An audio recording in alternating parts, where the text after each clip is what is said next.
Hi guys, let's continue our video series on the topic of motor learning and how it applies to practicing vocal technique.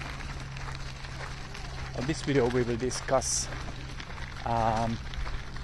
practice schedule and how it affects motor learning.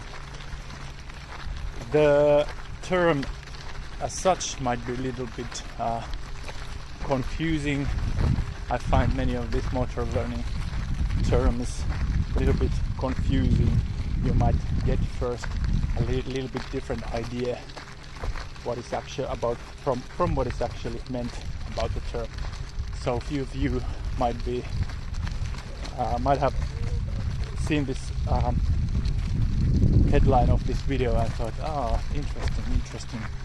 How will my practicing schedule affect learning in such a way that as if it would be important when you practice, like for instance if you practice during morning or at evening times or some other kind of thing. But actually in motor learning literature the practice schedule means kind of the variation in practicing from one repetition to another, or from one phonation to another,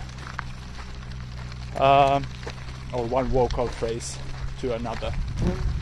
So basically we could be practicing making voice exercises in such a way that we sing like 10 times in a row.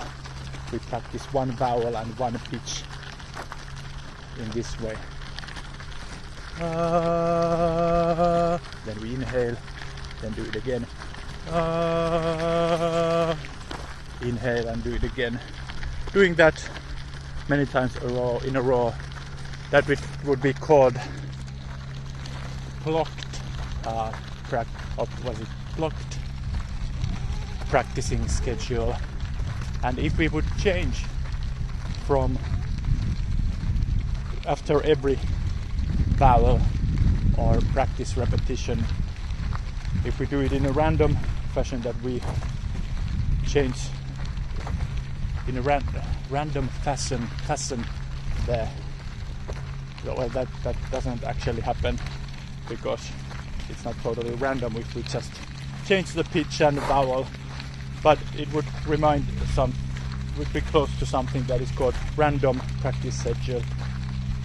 And maybe serial practice schedule would be closer what we're doing if we just change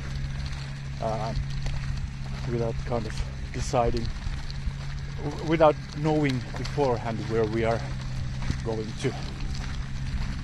to sing next. Well, I think that might be actually still a little bit closer to random practice schedule.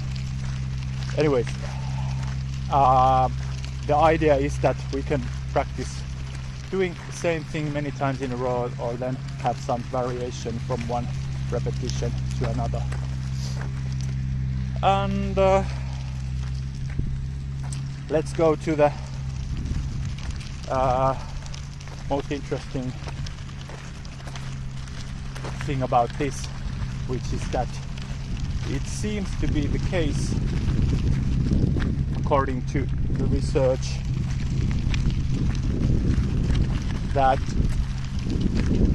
the blocked practice schedule is not quite as efficient as if we would be practicing with random or serial practice schedule, where we change kind of the goal, or the in the case of phonation, for instance, vowel or pitch level after each repetition. So to have this sort of variation in practicing seems to lead better learning outcomes.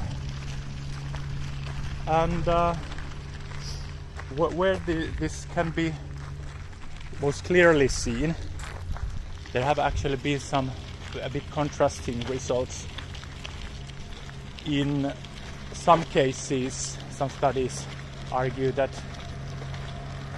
having the variation is beneficial in almost any aspect of training a motor skill, and some studies have had results that doesn't actually suggest that the variation would be beneficial in all, so clearly beneficial in every case. But what seems to be the case is that when we use this type of variation in our practicing, it will allow our skill to improve in such a fashion that the learned skill is more applicable for similar tasks. That means that if we practice only with, let's say, vowel E and pitch E4, we sing that many times in a row, our skill that might be improving applies quite distinctly on that pitch and that vowel. This is pretty theoretical, of course. It's not exactly this straightforward, but just to give you an idea. And instead, if we have variation in the practicing, the brain can actually use the new learned skill in more it can use it for other applications as well, which are somewhat near what we were practicing.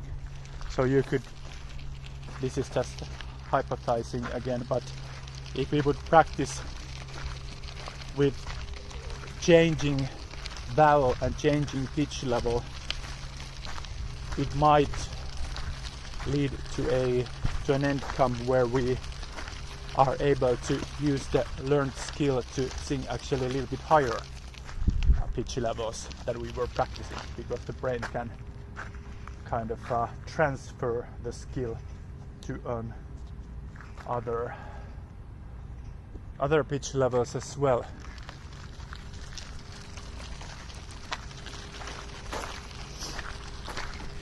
Yeah, so that's quite interesting thing.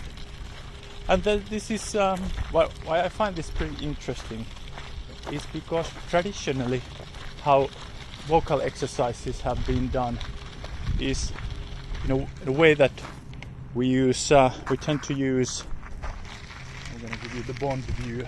This is another natural environment here in Tampere,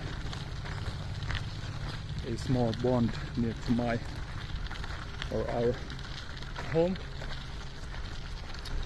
But yeah, to going back to the topic, if we how the practicing is done traditionally in singing, we tend to use one specific pattern, whether it's, we could go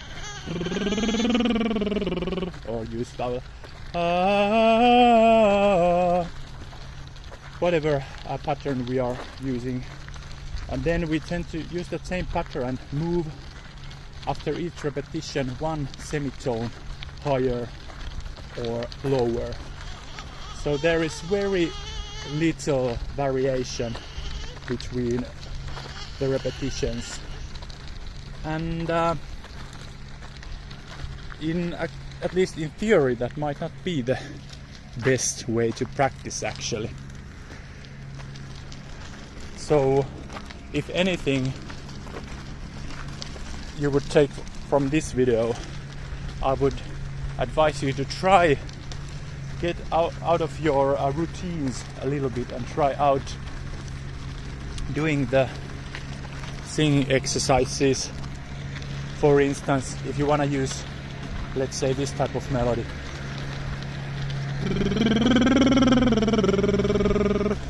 you could actually do it by singing it with vowel R. First a little bit lower,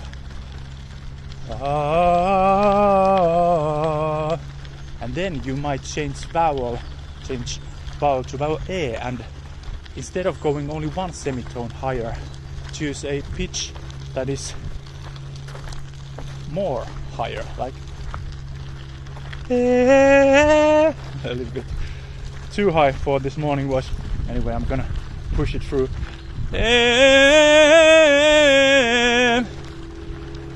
And then, for instance, and then somewhere in the middle. So this would be one way that you could maybe apply this theory in your own practicing.